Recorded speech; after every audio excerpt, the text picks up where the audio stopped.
Hi, everyone. So I'm going to start recording my reading for 30 minutes a day. I was inspired by Kai Cenat. Now, I'm going to caveat this because I actually think that more people than are willing to admit are individuals who probably should be reading 30 minutes a day. Now, here's my issue. I don't have issues with reading 30 minutes a day. I only read my news, and I also read a lot, but it's a lot of fiction. And the other day, had the inspiration to read Erving Goffman, The Presentation of Self in Everyday Life. It had been mentioned in a YouTube video, and I wanted to read it. And while it was really intriguing, I found that because it wasn't as, dopamine or stimulating as my fiction books that I tend to read, I was having difficulty getting through it, even though I was quite intrigued by some of the propositions that were presented in the book. So I'm going to start reading like Kai Cenat reads for this book. I think these are one of those books where there is some, quote unquote complications. This is a book I would have read in undergrad or in my master's program that is a little bit more dense, but does have a lot of insight that I think is really relevant to our day, especially when you think about the performative male kind of conversation. I feel like Erving Goffman would have read y'all to filth the way that you guys have pathologized something that is really normal, especially at a young age, to do. So I'm going to go ahead and read through this. And I want to caveat this as well. I am quote unquote a very educated person. I went to an Ivy League undergrad. I have a master's program and I went to that master's program fully funded for creative writing. And then I also have a law degree. So I have a JD. So I have essentially a lot of education. And the reason why I think that's relevant is because no matter what education you have, I think the work life style oftentimes keeps people from reading casually, and not reading casually, but reading to the extent of your literary skills. What that means is that for me personally, I'm not Kai Cenat. So reading Atomic Habits isn't going to be quote unquote challenging for me. It's not going to be necessarily something that is trying to reinforce a skill set that I need to have. However, reading a book like Erving Goffman, The Presentation of Self in Everyday Life, is something that is reminding me of college and reminding me of the extent of my skills. It's pushing the boundaries of what I'm capable of doing, and it does make me uncomfortable at times because sometimes I do need to reread a paragraph or I might not understand what is being said at face value. For the most part, I am able to get it, but sometimes I don't. Another book that I've also been trying to read that has that same quality of like, this book is making me feel real stupid, is Guy Debord's The Society of the Spectacle. I understand it, I can read through it, but I often find myself rereading the treatise, trying to understand what he's really trying to say, contextualizing with the time of 1969 and what all, or maybe that's not even the case, but contextualizing it with the time that the book was written and what this all means, and it can be a lot. So a lot of people, because I did have some judgment for Kai Cenat, and I do think that my judgment still stands, where I'm not judging Kai Cenat, I'm judging the American education system for the fact that somebody can graduate high school in America and also do some college classes and never have read the word spontaneity before, or never had heard it. And maybe I am biased due to my, like, maybe the reason why spontaneity is such a active word off the top of my tongue is because I had all the education that I have, and I've constantly been around educated people.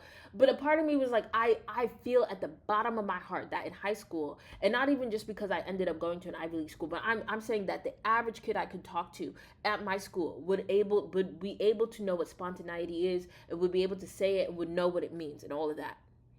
I feel like the American education system is failing people. I feel like the current American social status or social norms are ruining people, including people like me. And I think it's a big mistake for someone like me or similarly situated individuals to believe that there is an improvement to be made. So let's go ahead and read Erving Goffman, The Presentation of Self in Everyday Life. I'm on page 93. And this, thus far, there's not really clear chapters in this book, but he's just been going over certain theories that I find really relevant and interesting. So I'm going to go ahead and give myself a 30-minute timer. I'm also going to caveat and say that I will be speaking a little bit about what maybe certain passages mean to me and what I think they're saying. And I might have to reread something. I don't know. And I also do know that reading something aloud is very different than reading it in your mind. In your mind, you can sort of make connections and formulations that you can't really say when you're reading something aloud. So let's see how this goes. So thus far, up until page 93, I'm going to read the first full paragraph there. Up until page 93, he's been talking about teams. I actually remember, like, I don't agree with all that he says about teams, but there's this idea of the presenting team and the receiving team when it comes to how we present ourselves, and how it's really important for teams to have a united front in how they present, or else they break the performance. So the whole thesis of the book, from my understanding, is like how we require performance in order to live and exist in society. And there are certain rules and etiquette about how we communicate with each other. One of the most interesting theories that he brought up, and he brought this up very early on, but kind of has come up in many different parts of this book thus far, is this idea of tact. And it's not just that somebody's performing for you, but it's also how somebody receives your performance, and how that's half of the performance in and of itself. And I think that goes with so many things like comedy, like any performance, where it's like half of your performance is going to be influenced by the way that it is immediately received. And the tact that we use when we interact with people is super important because it allows the other person to maintain their performance. So let's go ahead and just read these some paragraphs and see what I think about this little project I thought I could do. The obvious point must be stated that if the team is to sustain the impression that it is fostering, then there must be some assurance that no individual will be allowed to join both team and audience. Thus, for example, if the proprietor of a small ladies' ready-to-wear is to put on a dress on sale and tell his customer that it is marked down because of soilage or end of the season or last of a line, etc., and conceal from her that it is really marked down because it won't sell, or it is a bad color or style, and if he is to impress her by talking about a buying office in New York, which he does not have, or an adjustment manager who is really a sales girl, then he must make sure that if he finds it necessary to hire an extra girl for part-time work on Saturday, he does not hire one from the neighborhood who has been a customer and who will soon be one again. Okay, I actually did read this paragraph and this was hilarious to me, right? He's basically pointing out how we have to maintain performances. People, businessmen, say certain things to be able to sell something that's not necessarily true. So he's showing how this would be a big issue if he's kind of like, fudging the truth a little bit when he's trying to sell something that is that he needs to get off out of his stock, but the reasons he's giving this person isn't true. He can't hire that person or somebody who is a customer to be the salesperson, because then they might become a customer again, and then he'll never be able to use that same tactic. Not only with this salesperson, with this former salesperson, but that former salesperson likely is going to tell everyone they know about the reality of what's happening in this business. It is often felt that control of the setting is an advantage during interaction. In a narrow sense, this control allows a team to introduce strategic devices for determining the information the audience is able to acquire. Thus, if doctors are to prevent cancer patients from learning the identity of their disease, it will be useful to be able to scatter the cancer patients throughout the hospital so that they will not be able to learn from the identity of their ward the identity of their disorder. The hospital staff, incidentally, may be forced to spend more time walking corridors and moving equipment because of the staging strategy that would otherwise be necessary. That sounds so unethical, but regardless. Similarly, the master barber who regulates the flow of appointments by means of scheduling a scheduling book open to its public is in a position to protect his coffee break by filling a properly timed appointment with a dummy code name. A prospective customer can see for himself that it will not be possible for him to have an appointment at that time. Another interesting use of setting and props is reported in an article on American sororities, where a description is given of how the sorority sisters, who give a tea for prospective members, are able to sort out good prospects from bad without giving the impression that guests of the house are being treated differently. Even with recommends, it's hard to remember 967 girls by just meeting them for a few minutes in a receiving line, admitted Carol. So we've worked out this gimmick to separate the good ones from the dull characters. We have 3 trays for the Rushies calling cards, one for Golden Girls, one for Look-Agains, and one for Pots. The active who is talking with the Rushie at the party is supposed to escort her subtly to the appropriate tray when she's ready to leave her card, Carol continued. The Rushies never figure out what we're doing. Whoo, that's a tough one. That is a tough one. I mean, this is a reality that we all do. And this book, I felt like this book has said some weird things about race, but then there was something that they also said about sorority girls. Erving Goffman said about sorority girls earlier, or like co-eds, I think that's what they called college girls at this time that this book was written, but co-eds, they say sometimes they act dumb in order to maintain a partner, and how that's necessary, and this performance is necessary because this ensures that their partner is attracted to them. I feel like there's a lot of clocking essentially what especially women and maybe even people of color to an extent have to go through in order to maintain a particular performance. But this is just super sad, this idea that, I mean, yes, it makes sense. This person is saying we can't remember 967 girls, but we know there's like, we know when we don't want someone. To be honest, I've kind of been in this situation, but I feel like they say they're none the wiser in terms of these people not knowing that they're being separated.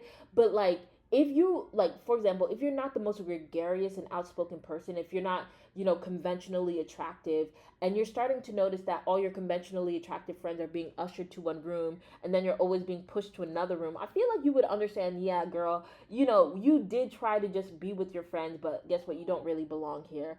This sucks. I think that this also doesn't take into account the fact that maybe the people who are being isolated are not, or are not the golden girls.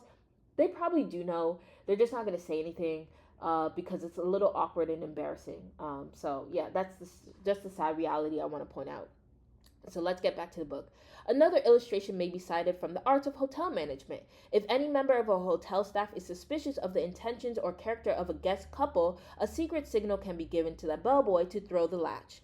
This is simply a device which makes it easier for employees to keep an eye on suspected parties. After rooming the couple, the bellman, in closing the door behind him, pushes a tiny button on the inside of the knob handle. This turns a little tumbler inside the lock and makes a black stripe show against the circular center of the latch on the outside. It's inconspicuous enough so as to not be noticed by the guests, but maids, patrols, waiters, and bellmen are all trained to watch for them and to report any loud conversations or unusual occurrences that take place behind them. Fascinating. All right, okay. I mean, that this is the case. I'm a part of me. The reason why I'm pausing here is like, is it because like, they're trying to make sure that it isn't prostitution, or they think that this couple is under a domestic dispute, so they might be yelly, or like, maybe it's even as far as, because this book was written. Excuse me, I'm going back to the beginning. This book was written in 1959. Yeah, 1959. So there's a likelihood as well that even just this idea that a couple isn't really married might in and of itself be a scandal or something to quote unquote watch out for. I don't know. More broadly, control of the setting may give also if the couple is, not straight. I don't know. This is interesting. More broadly, control of the setting may give the controlling team a sense of security. As one student suggests concerning the pharmacist-doctor relation, the store is another factor. The doctor often comes to the pharmacist's store for medicine, for bits of information, for conversation. In these conversations, the man behind the counter has approximately the same advantage as the standing speaker has over the sitting audience. One thing that contributes to this feeling of the independence of the pharmacist's medical practice is his store. The store is, in a sense, a part of the pharmacist, just as Neptune is pictured as rising from the sea, while at the same time being the sea, so in the pharmaceutical ethos there is a vision of a dignified pharmacist towering over shelves and counters of bottles and equipment, while at the same time being part of their essence. A nice literary illustration of the effects of being robbed of control over one's setting is given by Franz Kafka in The Trial, where Kay's meeting with the authorities in his own boarding house is described. When he was fully dressed, he had to walk, with Willem treading on his heels through the next room, which was now empty, into the adjoining one, whose double doors were flung open. This room, as Kay knew quite well, had recently been taken by Fräulein Brostner.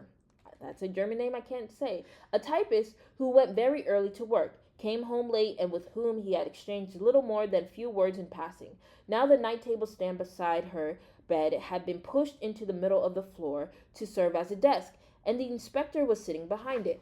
He had crossed his legs, and one arm was resting on the back of the chair. "Joseph K?" asked the inspector, perhaps merely to draw Kay's distracted glance upon himself.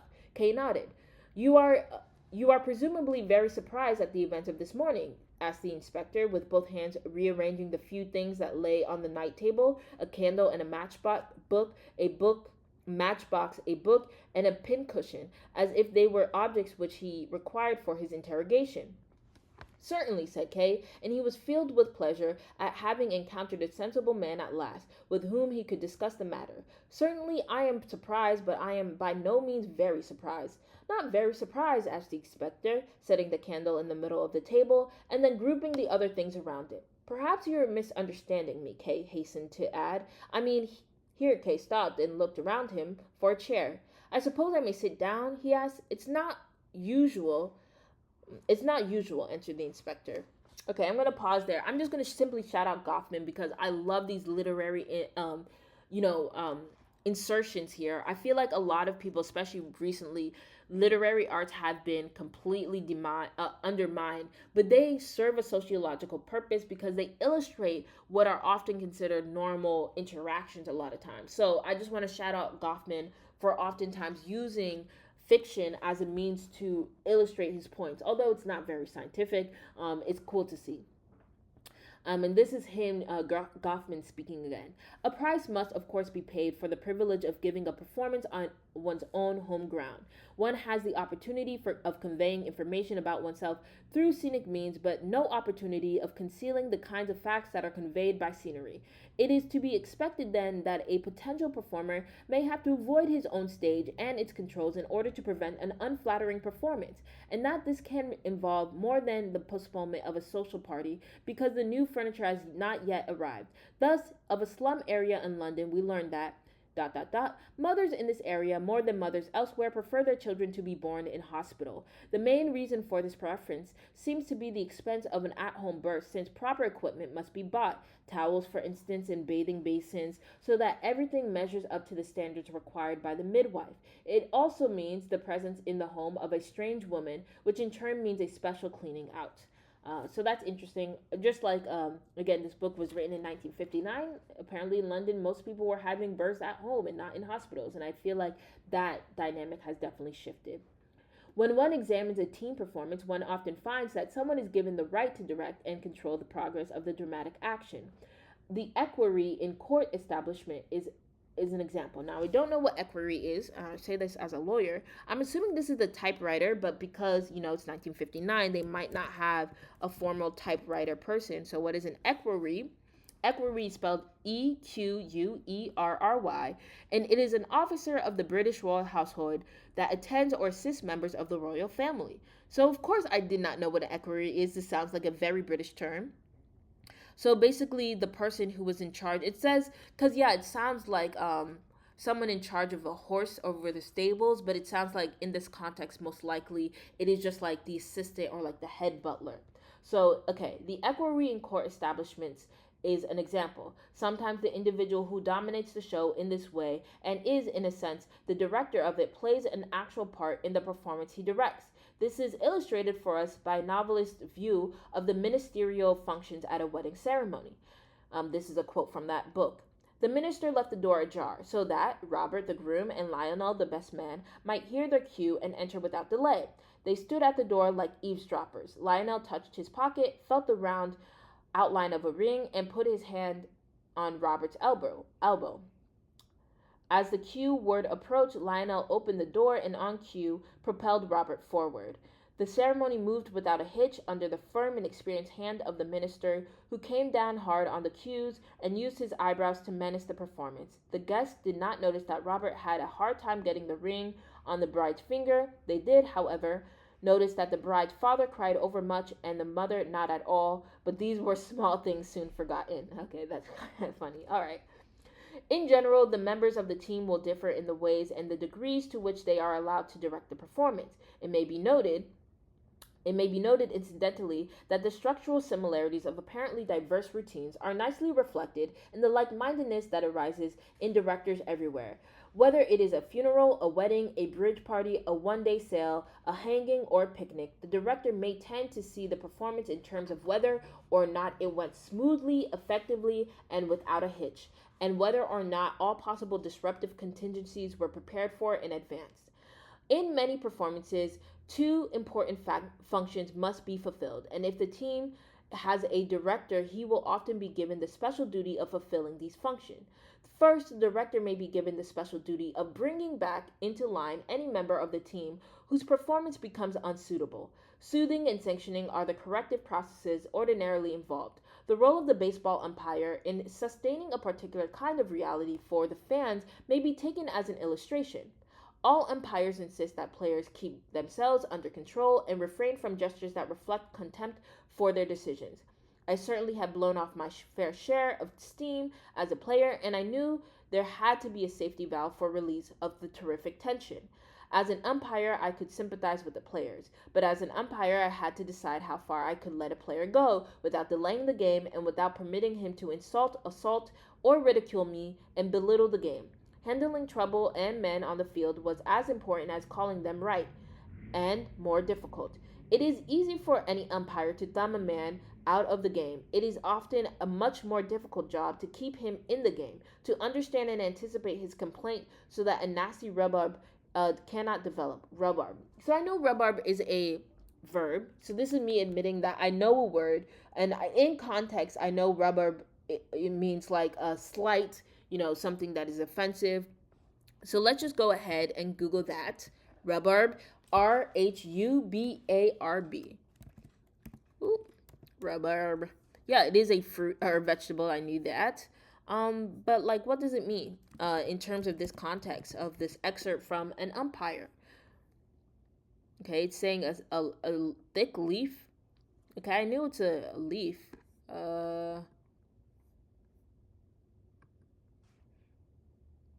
Maybe, is there like a colloquial sense? Informal British English. So also Erving Goffman is Canadian, but I know he spent a lot of time in the UK. So informal British English. This is like the third definition available. The noise made by a group of actors to give the impression or this indistinct background conversation, or to represent the noise of a crowd, especially random repetition of the word rhubarb with different intonations, or a heated dispute. Rhubarb, a heated dispute, North American English. Rhubarbs, look at the example they give. Rhubarbs often broke out among these less than professional players. So rhubarb means a heated dispute. Rhubarb. I know it's that vegetable, that very red vegetable that people like looking at. But apparently in North American English, it means a heated dispute. All right, I think that's something to keep in mind. Yeah, I think I like writing fiction, so I might use rubber, a heated dispute in another context. But it just seems like this has fallen out of favor as a term that we use colloquially to describe a heated dispute. All right, so this is a continuation. Right now, I just want to contextualize. I am reading an excerpt. Sorry, I'm going to actually try to see what this excerpt is from because there are footnotes at the bottom. This is from Pinelli. Why can't I find it?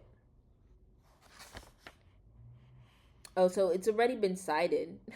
Oh my God, whatever. Just to give context, the excerpt that I'm reading is an excerpt within the book about an umpire's experience of what it means to kind of control the players and what they did. And then just to give context as to what I was handling, I was trying to figure out what rubber means. And rubber in this context means a heated dispute. I do not tolerate clowning on the field, and neither will any other umpire. Comedians belong on the stage or on television, not in baseball. A travesty or burlesque of the game can only cheapen it, and also hold the umpire up to scorn for allowing such a sketch to take place. That's why you will see the funny men and wise guys chased as soon as they begin their routine. Often, of course, the director will not, and now this is Goffman. Often, of course, the director will not so much have to smother improper affect as he will have to stimulate a show of proper effective involvement. Sparking the show is the phrase sometimes employed for this task in Rotarian circles. So, Rotarian, I believe, is like the Rotar Club. But let's just go ahead and look that up so that I can, I have a good definition. So, what's interesting about me actually doing this exercise of recording me doing this, looking up words, which I do often, is like, I do know a lot of words. I suspect that maybe some of the words I've read, maybe people aren't familiar with, but I'm familiar with them, like travesty and burlesque. I mean, again, maybe my experience makes these words very commonplace, but Rotarian is not a word that I'm familiar with. So as I kind of inferred, it's a member of the Rotary Club. who volunteer times and skill to improve community. So let's reread that. Sparking the show is a phrase used to employ Rotarian circles. So if we're talking about volunteers, then yeah, sparking the show, sometimes a volunteer might want to ensure that people are, participating with enthusiasm in their volunteer actions. All right. So secondly, the director may be given the special duty of allocating the parts in the performance and the personnel front that is employed in each part. For each establishment may be seen as a place with a number of characters to dispose of to prospective performers, and as an assemblage of sign equipment or ceremonial paraphernalia to be allocated. So he already talked about sign equipment and ceremonial paraphernalia before, so I won't go into that because I just want to get through this reading. It is apparent that if the director corrects for improper appearances and allocates major and minor prerogatives, then other members of the team who are likely to be concerned with the show they can put on for one another, as well as the show they can collectively stage for the audience, will have an attitude toward the director that they do not have towards their other teammates. Further, if the audience appreciates that the performance has a director, they are likely to hold him more responsible than other performers for the success of the performance. The director is likely to respond to this responsibility by making dramaturgical demands on the performance that they might not make upon themselves. This may add to the estrangement they may already feel from him. A director, hence starting as a member of a team, may find himself slowly edge into the marginal roles between audience and performers, half in and half out of both camps, a kind of go-between without the protection that go-betweens usually have. The factory foreman has been a recently discussed example. So before I go, I just want to talk about dramaturgical, because I have an active memory. Some point in social media, people were like, "Is dramaturgical a real word? Are people using it?" Apparently, in the 1950s and 60s, sociologists were using this all the time. So my boy Goffman, he loves dramaturgical. He's gonna shit might be going left, but dramaturgical will be used in a sentence. So I interpret it as just like the acting demands, right? It's just like, what are the performance demands of a player? So let's continue. When we study a routine which requires a team of several performers for its presentation, we sometimes find that one member of the team is made the star, lead, or center of attention. We may see an extreme example of this in traditional court life, where a room full of court attendants will be arranged in the manner of a living tableau, so that the eye, starting from any point in the room, will be led to the royal center of attention. The royal star of the performance may also be dressed more spectacularly and seated higher than anyone else present. An even more spectacular centering of attention may be found in the dance arrangements of large musical comedies, in which 40 or 50 dancers are made to prostrate themselves around the heroine. Okay, I'm gonna get some water. But yeah, just think about doing this, by the way. This is fun. I do like reading aloud, I'm not gonna lie. It definitely is exhausting to the throat and all of that, much more than reading mentally. But I love reading aloud. Like, I was always the one to volunteer to read aloud in class, in school, and this feels fun. And again, I was having some difficulty getting through this book. I will also say this is a library book. New York Public Library is yelling at me. They're telling me get it back. I'm like, I'm reading it. It's just not as fun as like the fiction books I also get. So I like be cheating. So I'm going to try to use this methodology. Thank you to Kai Cenat to actually get through this book. And just for those, if you are following along, I'm on page 100. I have around 10 to 15 minutes left to get to my 30-minute mark. But I'm going to keep on going because I told myself I would. And I'm not let's talk about how people speak differently in 1959 versus 2026. I'm not a little bitch. So I'm going to continue reading for my 15 minutes. The extravagance of the performances found at royal appearances should not blind us to the utility of the concept of a court. Courts, in fact, are commonly found outside of palaces, one instance being the commissaries of Hollywood production studios. While it seems abstractly true that individuals are convivally endogamous. Okay, so I understand what the convivally, which is like, I think, like compatriots, people who are a part of something. It's maybe jovial is a word that comes to mind, and maybe I don't really know what that word is, so I am going to Google it. But endogamous, I know it means internal, like something that's inherent into and of itself. So within this context, I'm going to guess, because I also think trying to guess what it means is also helps you be a reader. While it seems abstractly true that individuals are convivally endogamous, which means they tend to be them time to themselves, um, which actually he goes on to say tending to restrict informal ties to those of their own social status. So, okay, I kind of was right. But let's just go ahead and confirm what convivial means. Convivial. Pretty sure I'm right. Yeah, friendly. Oh my god, yo, I know words. I know words. I knew the word, but because I couldn't like define it in my head, I thought I didn't know the word. So I do think a part of reading, yes, is also knowing what words mean, but being so familiar with certain Latin phrases. And I will shout out to my high school, and high school really was where I learned some Latin phrases, which is why I did pretty well in the SAT. Yeah, but convivial is, oh my god, I was so right. Jovial, cheerful, friendful. So, yes. All right. Let's go ahead and continue reading. Tending to restrict informal ties to those of their own social status. Still, when a social class is examined closely, one may find it to be made up of separated social sets, each set containing one and only one complement of differently placed performers. And frequently, the set will form around one dominant figure who is constantly maintained as the center of attention in the center of the stage.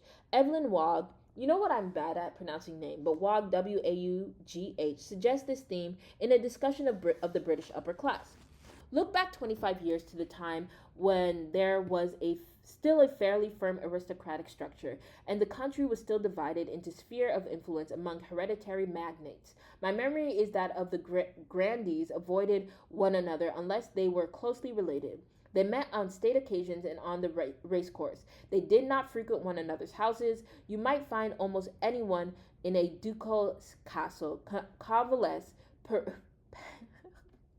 I'm being tested, penurious cousins, advisory experts, sycophants, gigolos, and plain blackmailers. So I'm just going to pause there.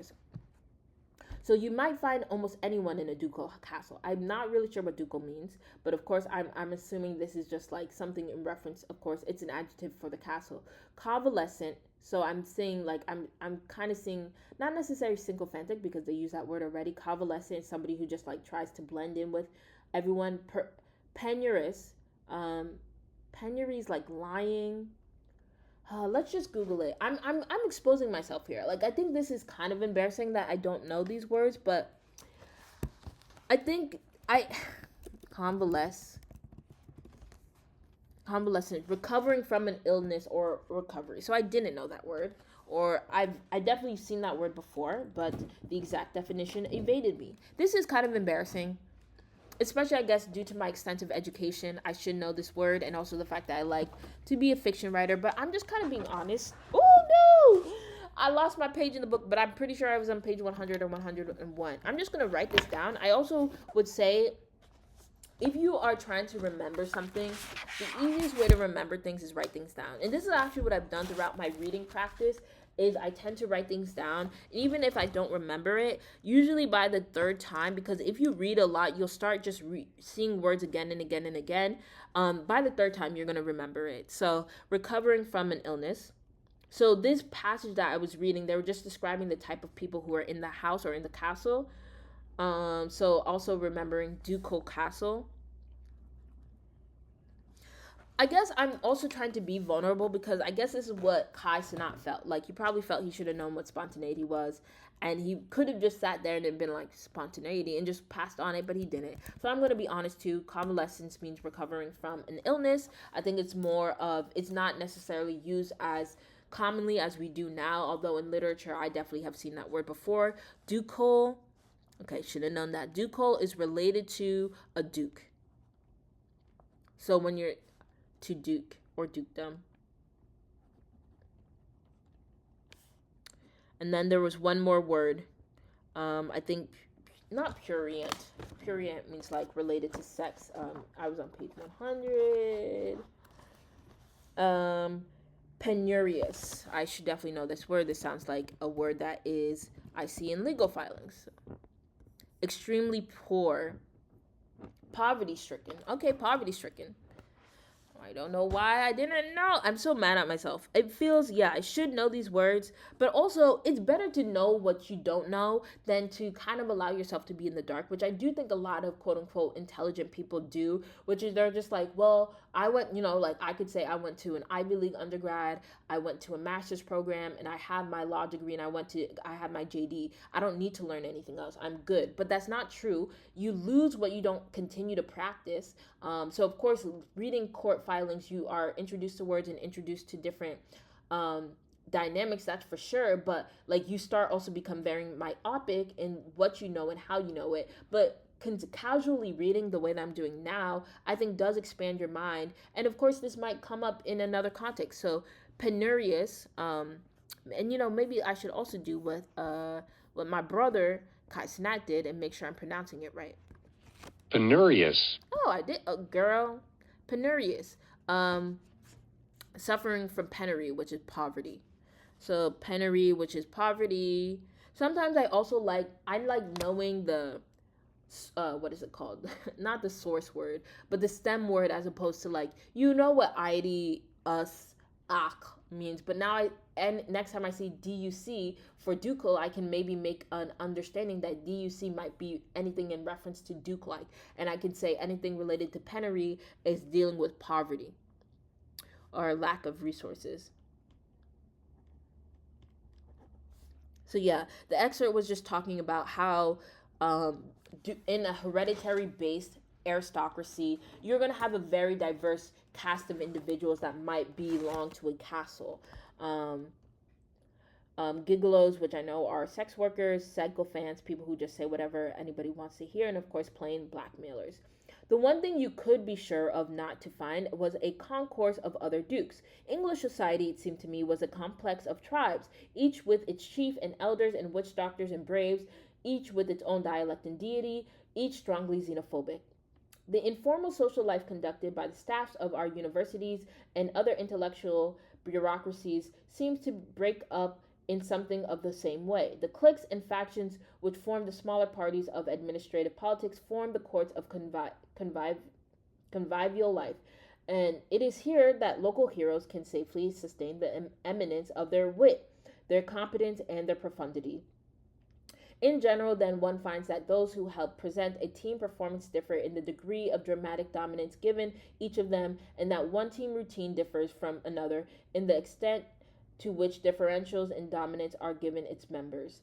The conceptions of dramatic and directive dominance as contrasting types of power in a performance can be applied mutatis mutandis.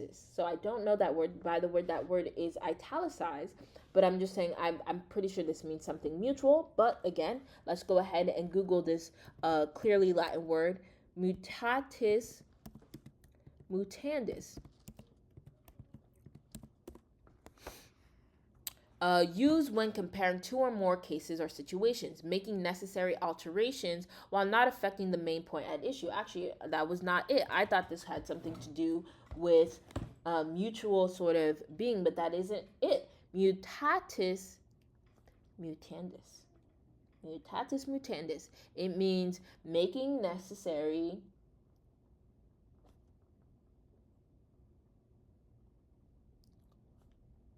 alterations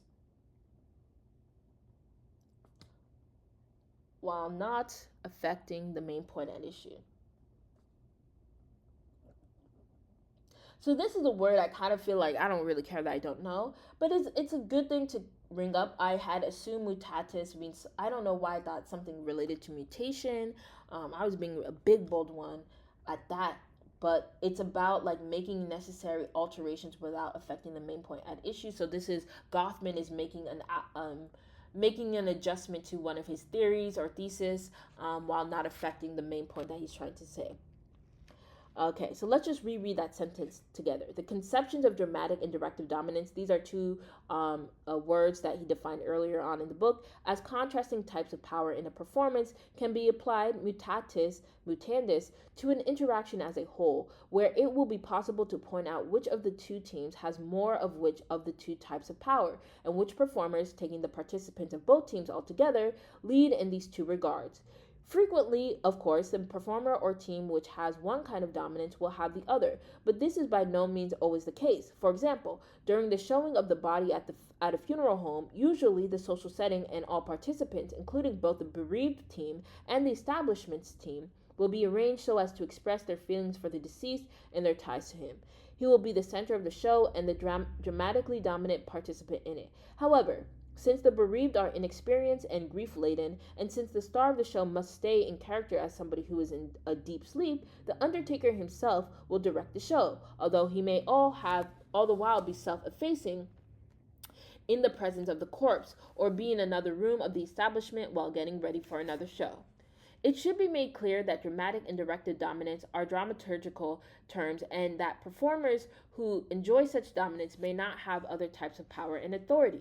It is common knowledge that performers who have positions of visible leadership are often merely figureheads, selected as a compromise, or as a way of neutralizing a potentially threatening position, or as a way of strategically concealing the power behind the front, and hence the power behind the power behind the front.